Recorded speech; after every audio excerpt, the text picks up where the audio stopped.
And new updates are emerging in the Sarasota County crash that killed 3 people. SNN's Lyndon Blake has the latest. Eric Schallbach is identified as a semi-truck driver killed in the multi-car crash at Toledo Blade Boulevard and I-75 early Sunday morning.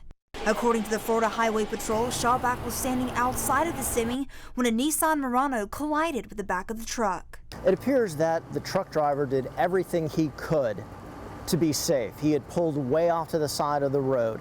He had engaged his light so he would be seen. It was just very unfortunate for him that the vehicle traveling directly behind him slid in beside him and struck him. The FHP report says 23-year-old Nathaniel Perkins III was driving the Nissan Murano that collided with the semi and eventually another car in the left lane of the interstate. It was a driver who was either not paying attention, perhaps fell asleep at the wheel, perhaps saw that truck and thought that they were in a travel lane. Perkins and his cousin, 22-year-old Jonisha Gadsden, were pronounced dead on the scene. The FHP report says they weren't wearing seatbelts, but we've come to realize that one of the seatbelts was cut at the scene. So we need to find out if one of the EMS workers had cut one of the driver or the passenger out. Trooper Ken Watson says FHP is interviewing witnesses to figure out what happened. It was a massive debris field out there.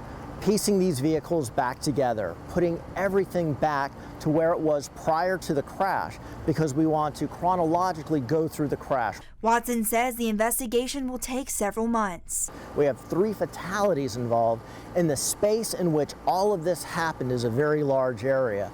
So, as I said, we're going to do it right the first time. It just might take a little bit longer. Reporting in Sarasota County, Lyndon Blake, SNN, the Suncoast News Network. Trooper Watson also added the crash wasn't caused by any part of the construction zone, but he says drivers should pay extra attention when driving through them.